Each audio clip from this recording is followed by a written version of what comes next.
बहुत साल पहले एक गरीब और मेहनती मछुआरा अपनी पत्नी के साथ रहता था।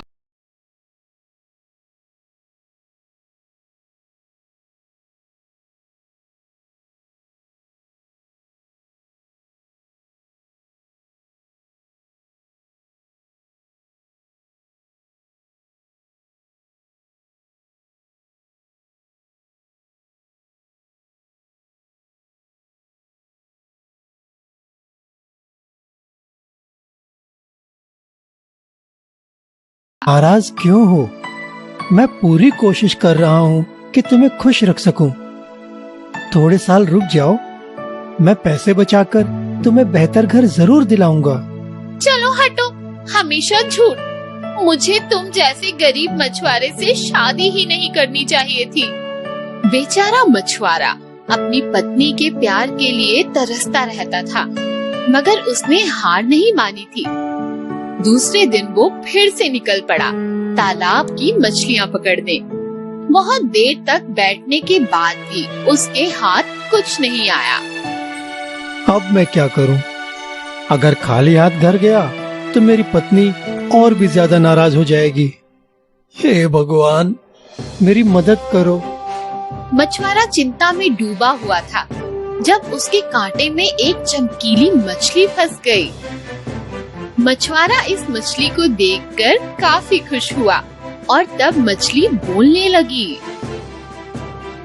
रुको, मैं एक जादूगर मछली हूँ। मुझे तुम्हारे बारे में सब कुछ पता है। अगर तुम मुझे छोड़ दोगे तो मैं तुम्हें एक वरदान दूंगी। मछुआरा बोलने वाली मछली को देखकर चौंक गया, पर जब उसे पता चला कि मछली एक जादूगरनी है तो उसने मछली को वापस पानी में डाल दिया और दौड़कर अपनी पत्नी के पास गया। पता है आज मेरे साथ क्या हुआ? चुप करो, इस तरह दौड़ दौड़ कर आए हो। मुझे लगा बहुत सारी मछलियाँ लाए होगे, पर तुम तो खाली हाथ आए हो। अब इस तरह उछल क्यों रहे हो? मछुआरे ने पत्नी के गुस्से को नजरअंदाज कर दिया और उससे जादुई मछली के बारे में सब कुछ बता दिया। पहले तो पत्नी को यकीन ही नहीं हुआ, पर जब उसे यकीन हुआ उसने कहा, अरे मूर्ख इंसान, तुमने जादू वाली मछली पकड़ी और उसे बिना कुछ मांगे ही छोड़ दिया। तुम एक काम करो, अभी जाओ और उस मछली से हमारे लिए एक बड़ा सा घर मांगो। ये क्या? माना कि मैंने जादुई मछली पकड़ी, पर उससे मांगना मुझे सही नहीं लग रहा। अगर तुमने मछली से हमारे लिए बड़ा घर नहीं मांगा तो मैं तुमसे जिंदगी बर्बाद नहीं करूंगी। पत्नी की बातों से मजबूर होकर मछुआरे ने अपना मन मारा और एक बार फिर नदी की ओर चल दिया। नदी किनारे जाकर उसने देखा कि पानी का रंग बदल रहा था। पानी का रंग हरा हो गया था। जादुई मछली, ओ जादुई मछली, मैं वही मछुआरा हूँ जिसने तुम्हारी जान बचाई थी। क्या तुम यही हो? मछुआरे की आवाज सुनकर जादुई मछली पानी से बाहर आ गई। क्या हुआ? क्यों पुकार रहे हो तुम मुझे? मेरी पत्नी चाहती है कि वो एक बड़े से मकान में रहे। क्या तुम अपने जादू से मेरे झोपड़े को आलीशान मकान बना सकती हो? तुम चिंता मत करो, वापस घर जाओ। तुम्हारी पत्नी की इच्छा पूरी हो चुकी होगी। मछुआरा वापस घर की ओर चल दिया, पर ये क्या, उसकी पुरानी झोपड़ी वहाँ नहीं थी और उसकी जगह एक बड़ा सा घर आ गया था। मछुआरे को लगा कि अब मेरी पत्नी मुझसे बहुत खुश होगी, पर नहीं। अब तो तुम खुश हो ना? खुश नहीं, बिल्कुल नहीं। मुझे अब इस घर से भी बड़ा घर चाहिए, बिल्कुल महल जैसा, और मैं बनूंगी उस महल की रानी। ये सही नहीं है। ये घर हमारे लिए काफी बड़ा है। महल में रहकर हम क्या करेंगे? अगर तुम मेरी बात नहीं मानोगे तो मैं तुमसे नाराज हो जाऊंगी और तुमसे कभी बात नहीं करूंगी। दिल पे पत्थर रखकर एक बार फिर से मछुआरा तालाब की ओर चल दिया और वहाँ उसने देखा कि पानी अब लाल रंग का हो चुका था। मछुआरे ने एक बार फिर से मछली को आवाज लगाई, जादुई मछली, ओ जादुई मछली, मैं वही मछुआरा हूँ जिसने तुम्हारी जान बचाई थी। क्या तुम यही हो? मछुआरे की आवाज सुनकर जादुई मछली एक बार फिर से पानी से बाहर आ गई। क्या हुआ? क्यों पुकार रहे हो तुम मुझे? मुझे लगा था मेरी पत्नी बड़ा घर देखकर खुश होगी, पर अब उसे महल में रानी बनकर रहना है। तुम घर जाओ, तुम्हारी ये इच्छा पूरी होगी। तुम्हारी पत्नी अब एक बड़े महल की रानी होगी। मछुआरा वापस घर लौटा तो उसका बड़ा घर गायब था और उसकी जगह एक बड़ा सा आलीशान महल था, जिसकी रानी कोई और नहीं बल्कि उसी की पत्नी थी। आओ आओ, अब मैं रानी हूँ। कुछ दिन तक तो सब ठीक रहा, मगर फिर पत्नी बेचैन हो गई और उसने कहा कि वो सम्राटनी बनना चाहती है। रानी बनना मेरे लिए काफी नहीं है, अब मुझे सम्राटनी बनना है। ऐसा मत करो, लालच सही नहीं है। तुम्हें पता है ना, अगर मेरी इच्छा पूरी नहीं हुई तो मैं तुमसे बात नहीं करूंगी। ठीक है, जैसा तुम चाहोगी वैसा ही होगा। बड़ी मुश्किल से मन बनाकर मछुआरा एक बार फिर नदी की ओर चल दिया और वहाँ उसने देखा कि पानी का रंग काफी खराब हो चुका था। फिर भी उसने मछली को आवाज लगाई और अपनी इच्छा सामने रखी। जाओ, तुम्हारी पत्नी अब सम्राटनी बन चुकी है। मछुआरा दौड़कर अपने घर की ओर गया तो उसने देखा कि उसकी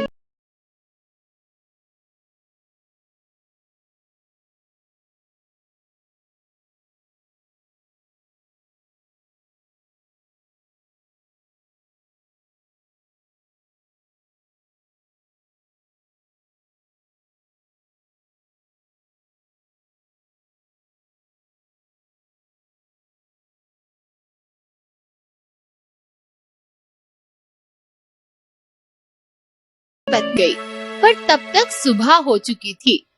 सूरज इतनी जल्दी कैसे उग गया? अभी तक तो मेरी नींद भी पूरी नहीं हुई।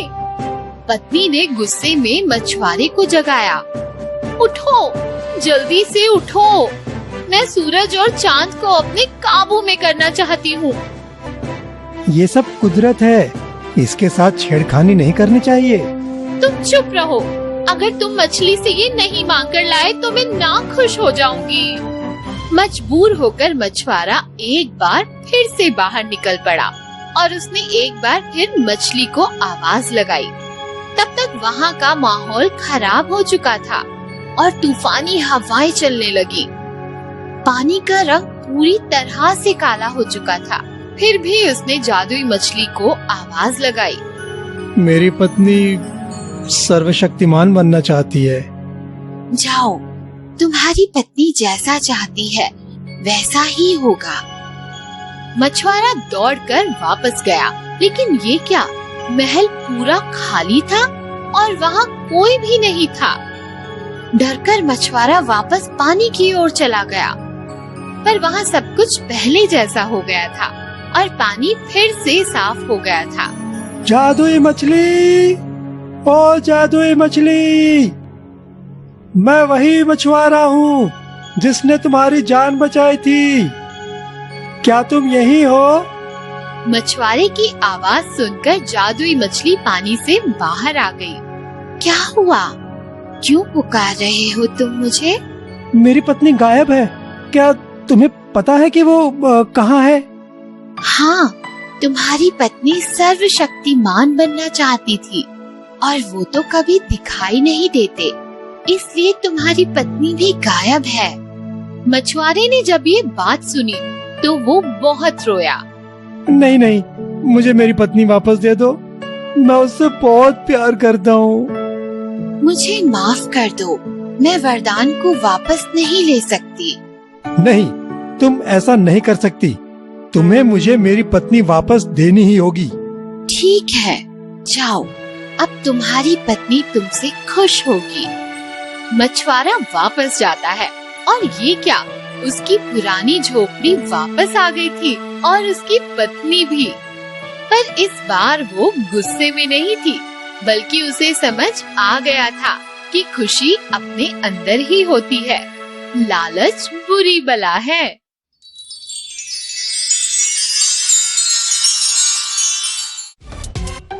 जादुई मेकअप।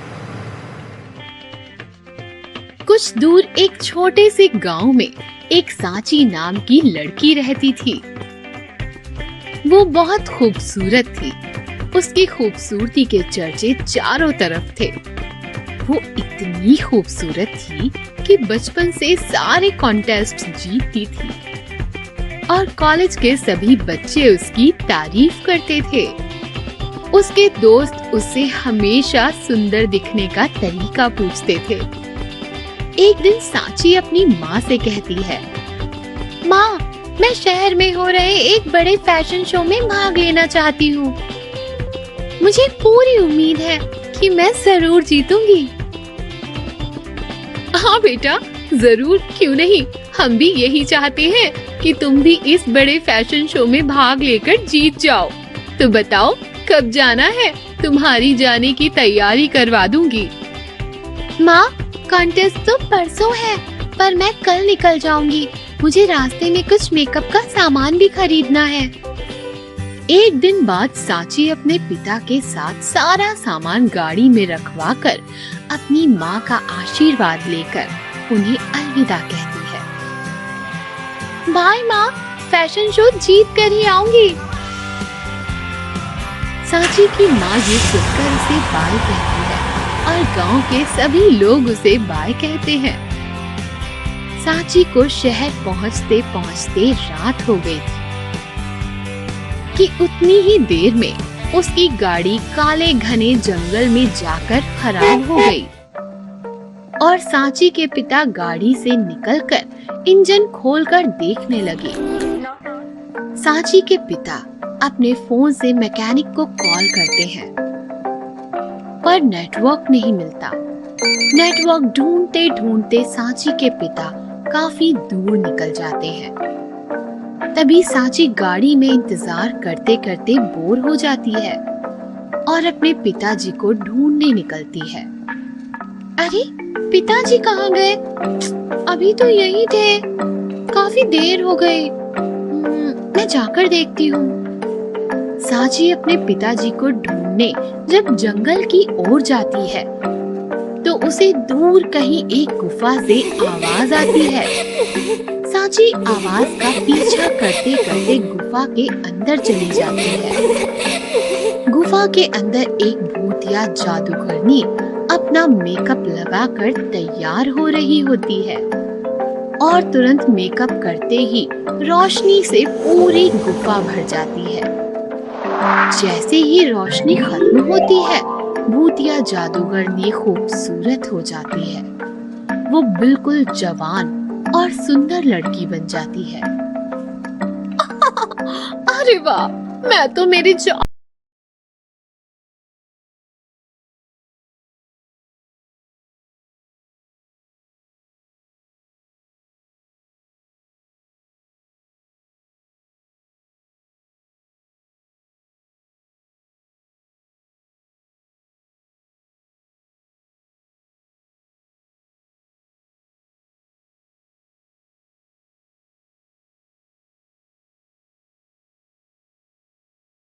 जल्दी से मेकअप किट चुराकर जंगल से बाहर लौटती है।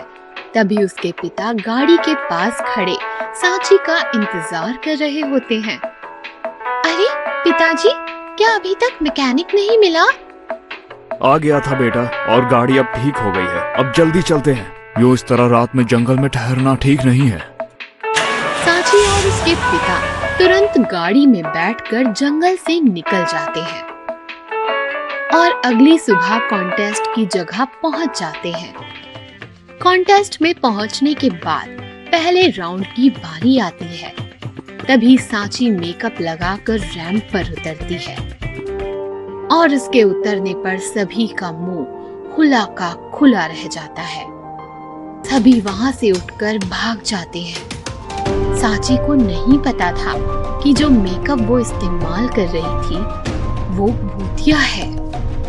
उसे इस हालत में देख उसके पिताजी एक चर्च के फादर को बुला लेते हैं। चर्च के फादर आकर उसे बाइबल से प्रार्थना सुनाते हैं और एक लॉकेट सांची के गले में पहना देते हैं। लॉकेट पहनकर सांची बिल्कुल नॉर्मल हो जाती है और चर्च के फादर सांची के पिता से कहते हैं, आपकी बेटी ने एक बहुत शक्तिशाली भूतिया जादूगरनी का मेकअप किट चुराया था। जो जादुई मेकअप नहीं, भूतिया मेकअप किट था। इस किट को जो साधारण व्यक्ति इस्तेमाल करेगा वह भूतिया बन जाएगा। यह सब जादूगरनी की चाल थी और सांची लालच में आकर इस चाल में फंस गई। ये कह के फादर मेकअप किट तोड़ देते हैं और सांची ठीक हो जाती है। अंत में सांची दोबारा से तैयार होकर आती है और फिर वो फैशन कॉन्टेस्ट जीत जाती है।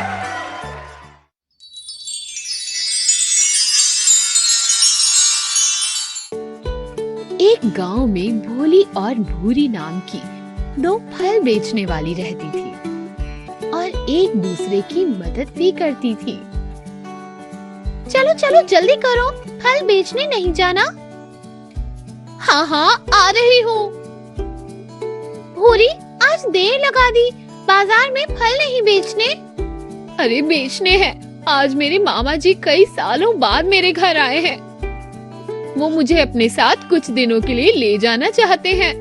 पर क्या भूरी, तुम काफी सालों से यही फल बेच रही हो। कुछ दिन अपने मामा के साथ बाहर जाओ, थोड़ा घूम लो, फिर बाकी जिंदगी फल ही तो बेचने हैं। जाना तो है, पर मामा जी आज ही जाने की बात कर रहे हैं और आज ही निकल गई तो मेरे फलों को कौन बेचेगा? मेरा काफी नुकसान हो जाएगा। बस इतनी सी बात? तो पहले क्यों नहीं कहा? मैं एक काम करती हूँ, मैं अपने फलों के साथ साथ तुम्हारे फल भी बेच दूंगी और फिर जब सारे फल बिक जाएंगे तो मैं तुम्हारी टोकरी तुम्हारे घर पर रख दूंगी। ऐसे फलों का भी नुकसान नहीं होगा और तुम भी आराम से अपने मामा के साथ जा सकती हो। सच में भोली, तुम मेरी सच्ची दोस्त हो। ये लो फलों की टोकरी। कोशिश करना कि तुम इसे अच्छे दाम में बेच सको। आखिर वापस आकर मुझे अपने मकान का किराया जो भरना है। भोली, तुम चिंता मत करो, मैं तुम्हें अच्छे दाम दिला दूंगी। भोली की बात सुनकर भूरी खुशी खुशी अपने मामा जी के साथ घूमने निकल गई। भूरी के जाने के बाद भोली अपनी पड़ोसन रुक्कू के साथ मिलकर फल बेचने निकल पड़ी। रुक्कू बड़ी ही चालाक थी। वो कभी किसी का भला नहीं चाहती थी, पर पड़ोसी होने के कारण भोली उसको नजरअंदाज नहीं कर सकती थी।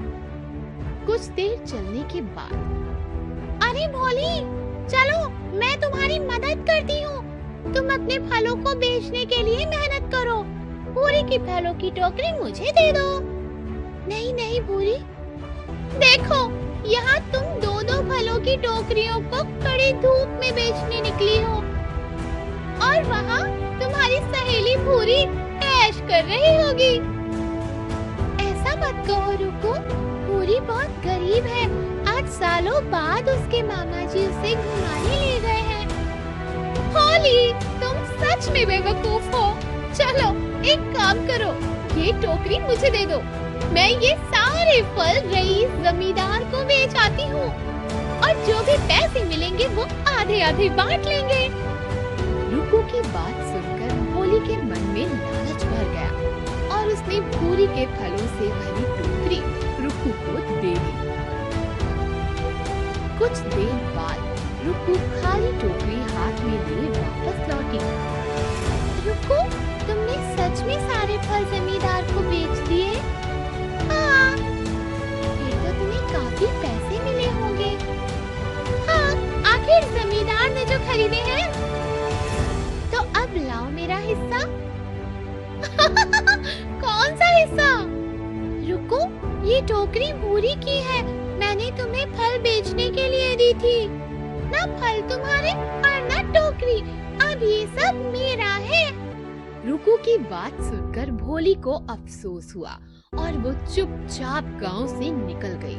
कुछ दिन बाद जब भूरी वापस आई तो उसने भोली को हर जगह ढूंढा, पर वो कहीं नजर नहीं आई। तब उसने रुकू से भी पूछा, पर रुकू ने भी कोई जवाब नहीं दिया। पैसा ना होने के कारण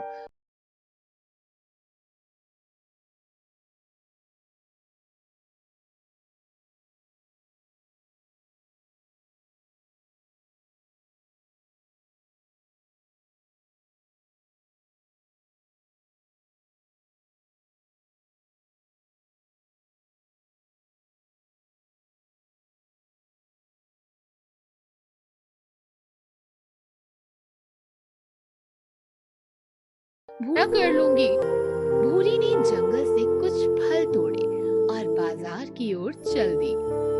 बाजार जाकर उसने जैसे ही अपने फल बेचने शुरू किए तो लोगों की भीड़ इकट्ठी हो गई और देखते ही देखते उसके सारे फल खत्म हो गए थे। वाह, मेरी टोकरी तो खाली हो गई। काश कुछ और फल होते तो मैं थोड़े और पैसे बना लेती। फिर मेरे सर पर एक बार फिर छत होगी। भूरी ने जैसे ही मन मन में ये सोचा तो उसकी टोकरी से भर गई। भूरी ये सब देखकर हैरान हो गई और उसने खुशी खुशी अपने फल बेचने शुरू कर दिए। ये फल भी जल्द ही बिक गए और टोकरी से भर गई। अब मेरी टोकरी 3 बार भर गई है। मुझे लालच नहीं करना चाहिए और अब मैं कल फिर से थोड़े फल बेचूंगी। भूरी हर रोज फल बेचती और पैसे बचाकर उनसे अपने लिए एक बड़ा घर खरीदा, पर वो हमेशा अपनी कमाई का एक हिस्सा गरीबों में बांट देती थी।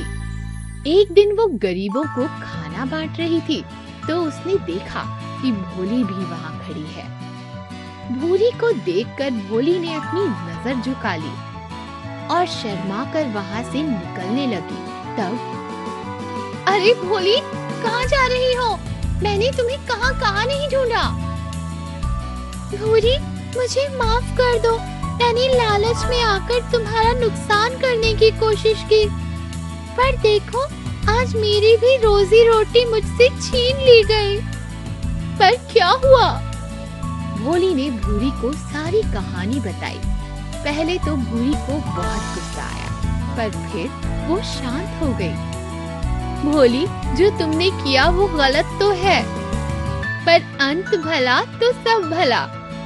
अब तुम भी मेरे साथ चलो और मेरे साथ जादुई टोकरी से फल बेचो। आखिर एक दोस्त ही एक दोस्त के काम आता है।